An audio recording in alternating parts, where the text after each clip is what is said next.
Hello and welcome to MahindraGuru.com's official YouTube channel, and you are watching a new session of For Your Information #FYI, where we are going to discuss the history of 8th February. जी हाँ, 8 फरवरी के दिन घटी घटनाओं पे आज हम नजर डालेंगे।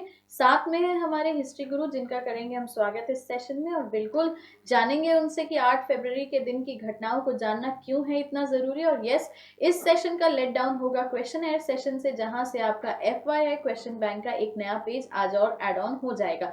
सेशन शुरू करेंगे, पर उससे पहले बिल्कुल हिस्ट्री गुरु से एक बार जानेंगे कि सर क्यों है ये सेशन जरूरी कैंडिडेट्स के लिए as per the concern of their preparations. हम अपने सारे एस्पायरेंट्स का बहुत बहुत स्वागत करते हैं एक नए दिन और नई न्यूज़ के साथ। वो न्यूज़ होगी 8 फरवरी को, और यहाँ पर इंटरनेशनल और नेशनल न्यूज़ डिस्कस की जाएंगी, और उससे ये भी आप लोगों को बताया जा रहा है कि उन न्यूज़ से कैसे क्वेश्चंस पुटअप हो सकते हैं, क्योंकि हमारा मोटिव यही है कि हर एक न्यूज़ से क्वेश्चंस आपके तैयार हो जाएं।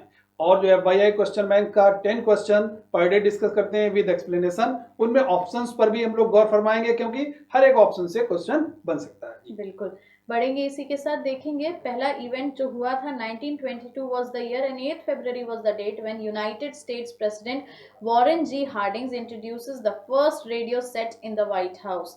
तो किस तरीके का इवेंट था ये और क्यों इंपॉर्टेंट बन जाता है? ये मैम बिल्कुल इम्पोर्टेंट इवेंट है।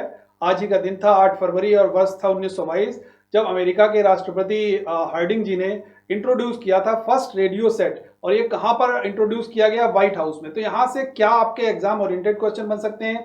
सबसे पहले ये पूछा जा सकता है कि रेडियो सेट ये व्हाइट हाउस में कब इंट्रोड्यूस किया गया था, किस राष्ट्रपति के समय में इंट्रोड्यूस किया गया था? तो वहां पर राष्ट्रपति का नाम आपके सामने है, वॉरेन जी हार्डिंग। दूसरा, व्हाइट हाउस किस देश के राष्ट्रपति के निवास को कहा जाता है? तो वहां पर आपका आंसर क्या होगा? अमेरिका के राष्ट्रपति। तो कोशिश यही करिए कि न्यूज से देखिए, न्यूज के तो आपके सामने है 1922 ऑन 8 फेब क्या हुआ? इंट्रोड्यूस हुआ फर्स्ट रेडियो सेट। कहां पर इंट्रोड्यूस हुआ? व्हाइट हाउस में। तो इस तरीके से हर एक न्यूज से कहीं ना कहीं क्वेश्चंस बन सकते हैं। बिल्कुल बढ़ते इसी के साथ देखते हैं अगला इवेंट जो हुआ था 1952 में। 1952 was the year, 8th February was the date when Elizabeth II was proclaimed Queen of United Kingdom. तो again a self defined event, but yes आपसे हम जानेंगे why is it so important. जी बिल्कुल मैम, एक बहुत इंपॉर्टेंट न्यूज है ये। एलिजाबेथ द्वितीय की बात हो रही है, और ये प्रोक्लेम के मीन्स होता है घोषित होना, यानी कि ये बनी थी महारानी यूनाइटेड किंगडम की 1952 में, आज ही के दिन 8 फरवरी को। इनके बारे में अगर और चीजें हम जानते हैं तो याद रखिएगा, Elizabeth second has been queen of the UK means United Kingdom, Canada, Australia and New Zealand. She is head of Commonwealth, यानी कि जो, क्योंकि कॉमनवेल्थ का जो राष्ट्रमंडल है उनमें बहुत सारे कंट्रीज हैं, उन कंट्रीज का जो हेड होता है वो हेड कौन करती है? महारानी, ब्रिटेन की महारानी ही उसको हेड करती हैं। लगभग 12 कंट्रीज इसमें थे, और ये आज़ादी के बाद में यहाँ पर बहुत सारी चीजें आई देखने को मिलती कि बहुत सारे राष्ट्रकुल से, राष्ट्रमंडल के जो देश से, वहां से अलग भी हुए कुछ देश। लेकिन अगर ओवरऑल राष्ट्रमंडल देशों के समूह की बात करते हैं तो उनका नेतृत्व कौन करता है, या कहें कि उनका हेड कौन होता है? तो एलिजाबेथ द्वितीय। और राष्ट्रमंडल खेलों का भी आयोजन किया जाता है, जिसमें कि वही राष्ट्रमंडल देश भाग लेते हैं जो कि राष्ट्रमंडल के सदस्य देश कहे जाते हैं। बिल्कुल, let's proceed to the next event which held in 1971। 1971 वो साल था, 8 फरवरी का दिन था, जब NASDAQ stock market index open for the first time. तो again a self defined event, but yes आपसे बिल्कुल जानेंगे कि ये और इतना इंपॉर्टेंट क्यों बन जाता है। बिल्कुल मैम, वेरी इंपॉर्टेंट न्यूज है। नेस्डैक एक स्टॉक मार्केट है, स्टॉक एक्सचेंज है। देखिए 8 फरवरी 1971 को ये फर्स्ट टाइम ओपन किया गया। ये तो न्यूज रही आप लोगों के सामने। ईयर भी पूछा जा सकता है, नेस्डैक के बारे में पूछा जा सकता है। अब एग्जाम ओरिएंटेड क्वेश्चंस क्या यहाँ से बन सकते हैं? तो बिल्कुल, अगर हेडक्वार्टर की बात की जाएगी नेस्डैक की, तो न्यूयॉर्क सिटी में यहाँ पर हेडक्वार्टर स्थित है। अगर इसके फाउंडर की बात की जाएगी तो गॉर्डन मैकलेन इसके फाउंडर का नाम था नेस्डैक के। और नेस्डैक है क्या? एक अमेरिकन स्टॉक एक्सचेंज है। It is the second largest stock exchange in the world. याद रखिएगा, जो सेकेंड लार्जेस्ट वर्ल्ड का स्टॉक एक्सचेंज है, और ये मार्केट कैपिटलाइजेशन को यानी कि कवर करता है, यानी कि जो भी मार्केट में कैपिटलाइजेशन होती है उसमें बहुत बड़ा योगदान नेस्डैक का है। और इसी तरीके से हमारे इंडिया में भी स्टॉक एक्सचेंज अगर बात करते हैं BSE बॉम्बे स्टॉक एक्सचेंज की, NSE नेशनल स्टॉक एक्सचेंज की। ऐसे ही वर्ल्ड लेवल पर बहुत सारे स्टॉक एक्सचेंज हैं, उनमें से ही नेस्डैक एक सेकेंड लार्जेस्ट स्टॉक एक्सचेंज कहा जाता है। बिल्कुल। बढ़ते हैं आगे, देखते हैं बर्थडेज की किन किन के जन्मदिन आज होते हैं। 8 फरवरी के दिन कौन कौन अपना जन्मदिन मनाते हैं, किन किन पर्सनैलिटीज का बर्थ डेट है 8 फरवरी। First personality is Zakir Hussain. 1897 was the year and yes the same date 8 February when Zakir Hussain was born। तो बिल्कुल सर आपसे जानेंगे कौन थे ये। बिल्कुल मैम, सबसे पहले तो बताएं मैं एस्पायरेंट्स को कि जाकिर हुसैन साहब हमारे देश के तीसरे राष्ट्रपति रहे हैं। सबसे महत्वपूर्ण यही बन सकता है आपका। इनका जन्म हैदराबाद में हुआ था, यानी कि आंध्र प्रदेश की राजधानी हैदराबाद में हुआ था। 23 साल की उम्र में ही जामिया मिलिया इस्लामिया विश्वविद्यालय की स्थापना दल के सदस्य भी ये बने थे, तो ये भी आपके लिए महत्वपूर्ण बन सकता है। उसके बाद में 1920 में जामिया मिलिया इस्लामिया विश्वविद्यालय के उप कुलपति भी बने थे ये, और 1963 में इनको भारत रत्न सम्मान से भी नवाजा गया था। स्वतंत्रता प्राप्ति के बाद में अलीगढ़ विश्वविद्यालय के उप कुलपति बने एवं उनकी अध्यक्षता में ही विश्वविद्यालय शिक्षा आयोग भी गठित किया गया और इन्होंने बिहार के राज्यपाल के रूप में भी अपना योगदान दिया है। तो यानी कि हमको जाकिर हुसैन के साहब के बारे में बहुत सारे फैक्ट्स मिल सकते हैं जो आपके एग्जाम ओरिएंटेड बिल्कुल क्वेश्चंस बन सकते हैं। पहला, राष्ट्रपति किस नंबर के थे? तीसरे नंबर के। दूसरा, उनको भारत रत्न कब दिया गया? 1963 में भारत रत्न दिया गया। जामिया मिलिया इस्लामिया के संस्थापक सदस्यों में से एक थे और उसके उप कुलपति भी बने। उसके बाद में अलीगढ़ मुस्लिम विश्वविद्यालय के भी कुलपति के रूप में इन्होंने कार्य किया। बिल्कुल। नेक्स्ट पर्सनालिटी की अगर हम बात करें तो शोभा गुर्टू जी 1925 में जन्मी, कौन थी ये? शोभा गुर्टू जी की अगर मैम बात करते हैं तो सबसे पहले जान लीजिए, एक क्वेश्चन यही इनसे पूछा जा सकता है, ये किस क्षेत्र से जुड़ी हुई है, किस सेक्टर से रिलेटेड है। बिल्कुल इंडियन सिंगर है, याद रखिएगा, और हिंदुस्तानी क्लासिकल म्यूजिक की ये सिंगर हैं। 2002 में भारत सरकार ने कला के क्षेत्र में इनको पद्म भूषण सम्मान से भी नवाजा था। अगर इनके कुछ डांस की स्पेशलाइजेशन की बात करते हैं तो याद रखिए ठुमरी, दादरा, कजरी और होरी, ये कुछ डांस की स्पेशलाइजेशन थी, उसमें इन्होंने ज्यादा काम किया है। बिल्कुल। नेक्स्ट पर्सनालिटी की अगर हम बात करें तो yes we have Jagjit Singh ji, also born on the same day, that was 1941। Jagjit Singh साहब के बारे में तो सारे लोग जानते ही, हमारे एस्पायरेंट भी बिल्कुल जानते होंगे। अगर जब भी गजल की बात आती है तो जगजीत सिंह का नाम वहां पर लिया जाता है। अब जगजीत सिंह साहब का जन्म राजस्थान के गंगानगर जिले में हुआ था। इनकी गजलों ने, अगर कहें कि पुराने जमाने में अगर गालिब की बात करते हैं या फिराक गोरखपुरी की बात करते हैं या जोश मलिहाबादी की बात करते हैं, बहुत सारे जो गजल गायक रहे हैं, तो कहीं ना कहीं उनको एक आयाम भी दिया है, उनकी याद भी लोगों को दिलाई है। तो हम कह सकते हैं कि इन गायकों का, चाहे वो जोश मलिहाबादी हो, फिराक गोरखपुरी हो, इन सारे लोगों को परिचय भी कराने वाले कौन थे? जगजीत सिंह साहब ही थे। और इनको भारत सरकार ने 2003 में पद्म भूषण सम्मान से भी नवाजा था। 2014 में उनके सम्मान में 2 डाक टिकट भी भारत सरकार ने जारी किए। बिल्कुल। नेक्स्ट पर्सनालिटी की अगर हम बात करें तो yes we have James Michael लिंगडॉफ।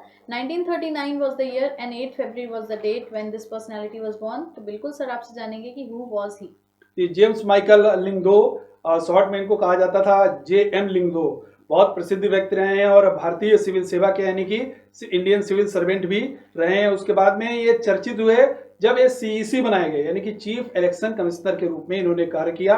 Bharat के मुख्य निर्वाचन आयुक्त के तौर पर काम किया 2001 से लेकर के 2004 तक। उसके बाद में इनको रेमन मैग्सेसे अवार्ड से भी सम्मानित किया गया। 2003 में इनको रेमन मैग्सेसे अवार्ड दिया गया और उसके बाद में इन्होंने कुछ इलेक्शन कमीशन में बहुत सारे सुधार भी किए थे, उसके लिए भी इनको जाना जाता है। बिल्कुल। Let's proceed to the next personality and that is Ashok Chakradhar। 1951 was the year, 8 February was the date when Ashok Chakradhar was born। तो बिल्कुल आपसे जानेंगे कौन थे? बिल्कुल मैम, अशोक चक्रधर के बारे में तो अगर कोई भी कविता लिखने का या कविता पढ़ने का शौकीन व्यक्ति है तो वो अशोक चक्रधर के बारे में बिल्कुल जानता है। अपने हास्य व्यंग कविताओं के लिए प्रसिद्ध माने जाते हैं अशोक चक्रधर जी। हिंदी के विद्वान भी हैं, लेखक भी हैं। उत्तर प्रदेश के खुर्जा में इनका जन्म हुआ था और जामिया मिलिया इस्लामिया में हिंदी और पत्रकारिता विभाग में प्रोफेसर के रूप में वे कार्यरत रहे थे। वहां से सेवानिवृत्त होने के बाद में केंद्रीय हिंदी संस्थान और हिंदी एकेडमी के उपाध्यक्ष पद पर भी सुशोभित थे। यानी कि कहीं ना कहीं हिंदी का सेक्टर हुआ, कविताओं का सेक्टर हुआ, इन दोनों सेक्टर्स में इन्होंने काम किया है और भारत सरकार ने इनको इनके योगदान के लिए, जो इन्होंने साहित्य क्षेत्र में योगदान दिया है, उसके लिए 2014 में पद्म श्री सम्मान से इनको नवाजा। 1960 में रक्षा मंत्री श्री कृष्ण मेनन को उन्होंने अपनी पहली कविता पढ़कर सुनाई थी। यानी कि ये अपने हास्य, सबसे पहले तो ये जान लें हमारे एस्पायरेंट कि अगर कभी हास्य व्यंग की बात आएगी तो वहां पर अशोक चक्रवर्ती जी का नाम लिया जाएगा। बिल्कुल। Next if we talk about पुण्यतिथि किसकी होती है आज ही के दिन, जो कि है 8 फरवरी का दिन, तो बिल्कुल personality which we have with us that is Kalpana Datta. 1995 was the year, 8 फरवरी का दिन था जब कल्पना दत्ता जी का देहांत हुआ था। तो बिल्कुल सर आपसे जानेंगे कौन थी ये। बिल्कुल मैम, कल्पना दत्त जी की बात करते हैं तो एक बार हमने मास्टर दा की बात की थी, यानी कि सूर्य सेन जो कि मास्टर दा के नाम से प्रसिद्ध हुए थे। और एक चटगांव आर्मरी केस हुआ था। जब इंडियन नेशनल मूवमेंट की बात करते हैं तो ये महिला भी हमारी जो कल्पना दत्त जी हैं, ये इंडियन नेशनल मूवमेंट से जुड़ी हुई है। इंडियन नेशनल आर्मी जो सूर्यसेन जी की पार्टी थी, यानी कि मास्टर दा की पार्टी थी, उससे जुड़ी हुई थी। तो इनके बारे में कह सकते हैं प्रसिद्ध भारतीय महिला क्रांतिकारी, मास्टर दा की क्रांतिकारी संगठन की सदस्य रही थी और चटगांव शास्त्रागार में भी सक्रिय रूप से इन्होंने भाग लिया था। और बाद में भारतीय कम्युनिस्ट पार्टी की इन्होंने ये सदस्य रही, यानी कि कम्युनिस्ट पार्टी को इन्होंने ज्वाइन किया। बिल्कुल। नेक्स्ट अगर हम आगे बढ़े तो we have the question answer session. जल्दी से देखेंगे किस तरीके के क्वेश्चंस आज हमने सेशन में इंक्लूड किए हैं। So here is the first question. Mahabhashya was written by, Mahabhashya किसने लिखी थी? गार्गी, मनु, बाना या पतंजलि? तो सारे के सारे चारों ऑप्शंस की अगर हम बात करें यहाँ पे तो सर डेफिनेटली कहीं ना कहीं महाभाष्य बोल सकते हैं इसको, या महाभाष्य जो एक है पर्टिकुलर कृति है। पतंजलि का नाम यहाँ पे निकल के आता है क्या? जी बिल्कुल मैम, आपने एकदम सही कहा। अगर महाभाष्य की बात की जाएगी तो पतंजलि के द्वारा लिखित पुस्तक है महाभाष्य। और ये फिलोसॉफिकल जो व्यूज की बातें हैं यहाँ पर बिल्कुल बहुत सारी पुस्तकें, देखिए गार्गी का नाम लिया गया है। गार्गी एक विदुषी महिला थी वैदिक एज में। गार्गी, अपाला, घोषा, सिक्ता, इन सब महिलाओं के नाम जरूर याद करिएगा। बाण भट्ट, जी हाँ, याद रखिए वही बाण भट्ट हैं जिन्होंने कादम्बरी की रचना की थी। तो इस तरीके से बहुत सारे क्वेश्चंस जो पुस्तकों से संबंधित हैं, पुस्तक और लेखक, ये क्वेश्चंस आपके बनाए जा सकते हैं। बिल्कुल। बढ़ते हैं अगले क्वेश्चन पे। तो next question is asking which among the following is not included in the Panch Prayag. निम्नलिखित में से एक पंच प्रयाग में क्या है वो जो शामिल नहीं है? देव प्रयाग, रुद्र प्रयाग, कर्ण प्रयाग या राम प्रयाग? तो डेफिनेटली इसका आंसर सर राम प्रयाग होना चाहिए। बिल्कुल मैम, बहुत इंपॉर्टेंट है। जैसा कि जानते हैं उत्तराखंड में, अगर कभी भी हमारे एस्पायरेंट कभी उत्तराखंड गए होंगे तो वहां पर 5 प्रयागों की बात होती है। 5 प्रयाग हैं क्या? वहां पर 2 नदियां मिलती है। देखिए, अब देव प्रयाग, रुद्र प्रयाग, कर्ण प्रयाग और एक विष्णु प्रयाग भी है। ये सब प्रयाग के हिस्सा है, लेकिन राम प्रयाग इसका हिस्सा नहीं है।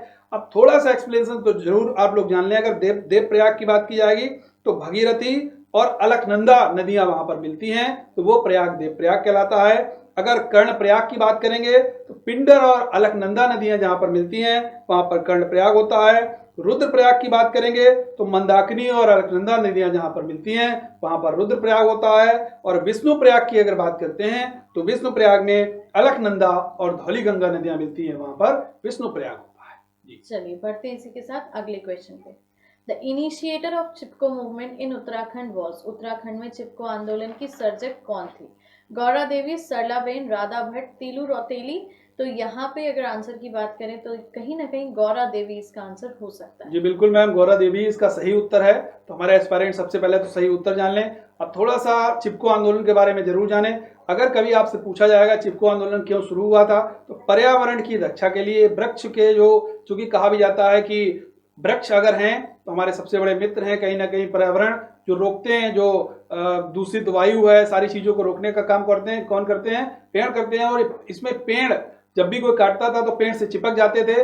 तो इस आंदोलन के जनक की अगर बात की जाएगी तो सुंदरलाल बहुगुणा ने इसको स्टार्ट किया था। लेकिन इससे जुड़े और भी बहुत सारे लोग थे। अगर सुंदरलाल बहुगुणा, चंडी प्रसाद भट्ट और गौरा देवी के नेतृत्व में ये आंदोलन चलाया गया। और इस आंदोलन में महिलाओं ने बढ़ चढ़कर हिस्सा लिया था। चमोली जिले में 1973 में यह आंदोलन प्रारंभ किया गया था। उसके बाद में 1987 में इस आंदोलन को सम्यक जीविका पुरस्कार से भी सम्मानित किया गया।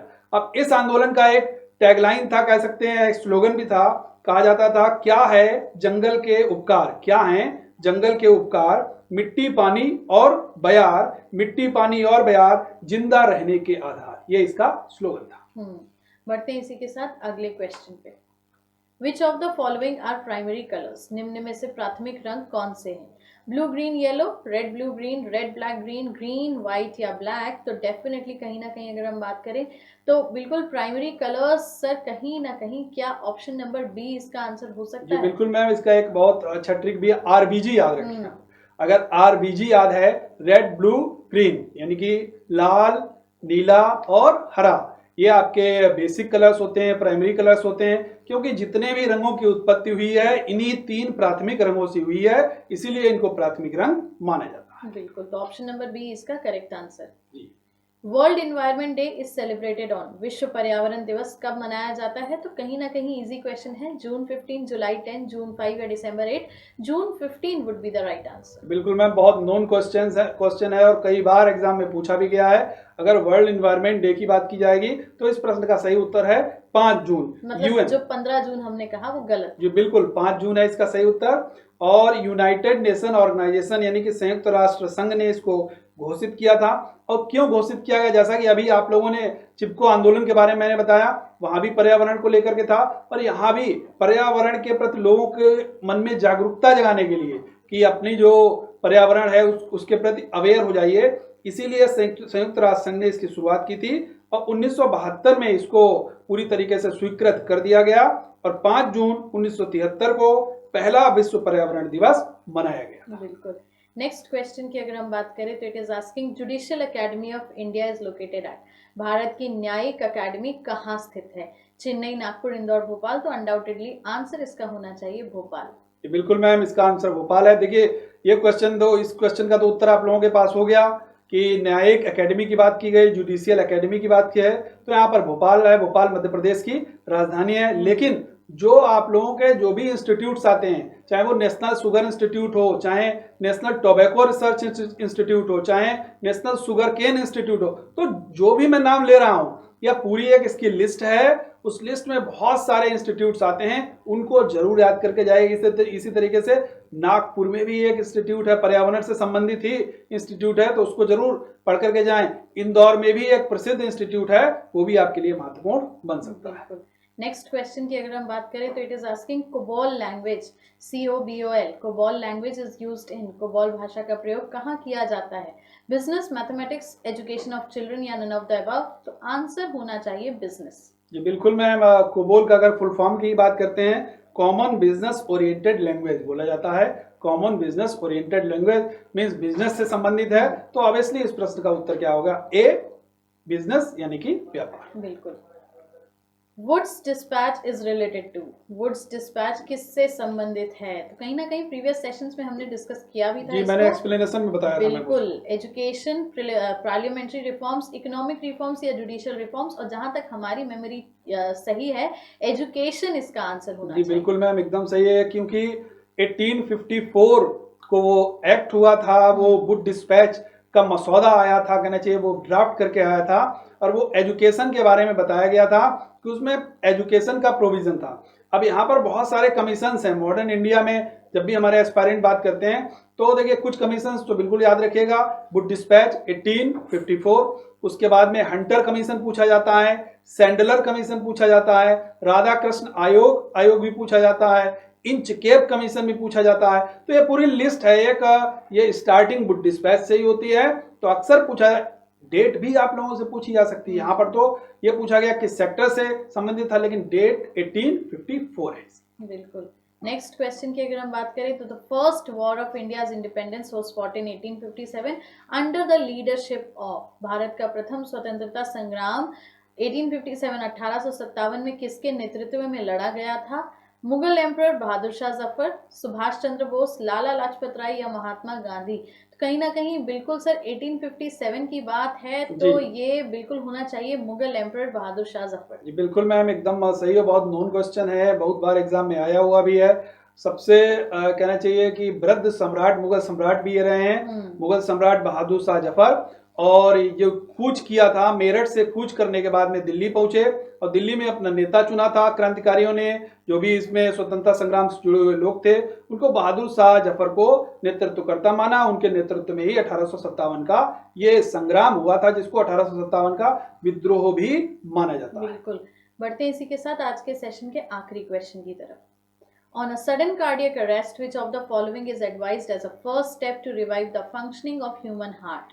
अचानक हृदय रुकने पर मानव हृदय के कार्य को पुनर्जीवित करने के लिए पहले चरण के रूप में निम्न में से किसकी सलाह दी जाती है? Mouth to mouth resuscitation, given external cardiac massage, sprinkling water on the face, giving cool water to drink. So कहीं ना कहीं बिल्कुल इसका answer option number A mouth to mouth resuscitation होना चाहिए। जी बिल्कुल मैम सही, बहुत ही अप्लाइड क्वेश्चन है, किसी किताब में आपको लिखा हुआ नहीं मिलेगा, लेकिन अगर आप पढ़ रहे हैं रेस्पिरेटरी सिस्टम यानी कि श्वसन तंत्र के बारे में अगर आपने पढ़ा है तो वहां पर ये दिया गया है कि जब भी किसी पर्सन की हार्ट बीट अचानक रुक जाए तो उसको तुरंत यानी कि प्राथमिक उपचार तुरंत कोई भी चीज वहां पर अवेलेबल ना हो तो क्या होना चाहिए, मुख से मुख पुनर्जीवन यानी कि ब्रीथ यानी कि माउथ टू माउथ जो ब्रीथ देने का कॉन्सेप्ट है वो इसमें फॉलो किया जाता है। बिल्कुल इसी क्वेश्चन के साथ खत्म करेंगे आज का session. Do not forget to like our video, keep on commenting and telling us your requirements so that we can work upon, and yes if you haven't subscribed our channel yet do click on the subscription notification and become the subscribe viewer. FYI के नए session में फिर मुलाकात होगी आपसे नई घटनाओं के साथ, नए क्वेश्चन के साथ। तब तक के लिए ख्याल रखिए, खुश रहिए, पढ़ते रहिए और याद रखिए आपकी सफलता में ही हमारी सफलता है। Thank you so much.